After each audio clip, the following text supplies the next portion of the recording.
लालची राजा और उसकी सोने की बेटी। बहुत समय पहले की बात है। एक राज्य में राजा अजातशत्रु राज करता था। नाम के विपरीत वो बिल्कुल भी अजातशत्रु नहीं था, बल्कि अत्यंत लालची और स्वार्थी था। उसकी एक ही इच्छा थी, जितना हो सके उतना सोना इकट्ठा करना। उसका पूरा ध्यान सिर्फ अपने खजाने को भरने पर था और प्रजा की भलाई में उसे कोई रुचि नहीं थी। एक दिन राजा अजातशत्रु अपने उद्यान में टहल रहा था। तभी उसकी नजर एक साधु पर पड़ी, जो एक पेड़ के नीचे ध्यान कर रहा था। राजा ने सोचा, शायद ये साधु मुझे और सोना पाने का कोई तरीका बता सकता है। वह साधु के पास गया और बड़ी विनम्रता से बोला, हे महात्मा, मैंने सुना है कि आपके पास ऐसी शक्तियां हैं जिनसे आप किसी भी व्यक्ति की सबसे बड़ी इच्छा पूरी कर सकते हैं। मेरी सबसे बड़ी इच्छा है कि मैं जिस भी चीज को छू लूं, वो सोने की बन जाए। साधु ने राजा की लालच को भांप लिया, लेकिन फिर भी मुस्कुराकर कहा, राजन, तुम्हारी इच्छा अवश्य पूरी होगी। आज से तुम जिस भी चीज को छुओगे वो सोने की बन जाएगी। राजा यह सुनकर बहुत प्रसन्न हुआ और साधु को धन्यवाद देकर अपने महल लौट आया।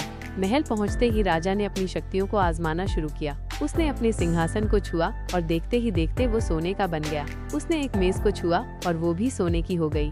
राजा खुशी से झूम उठा। उसने सोचा कि अब वो दुनिया का सबसे अमीर राजा बन जाएगा।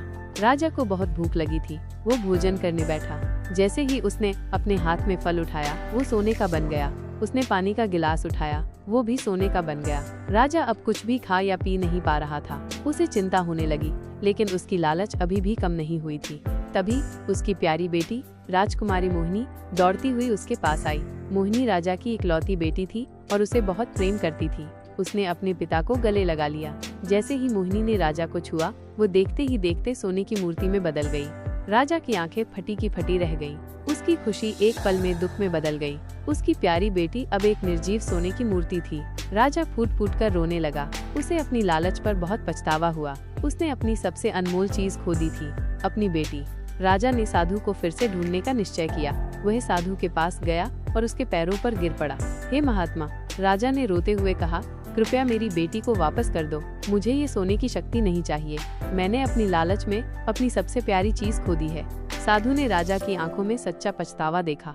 उसने कहा, राजन, मैंने तुम्हें पहले ही चेतावनी दी थी। लालच का फल हमेशा बुरा होता है। जाओ, उस सोने को पानी से धो दो और तुम्हारी बेटी जीवित हो जाएगी।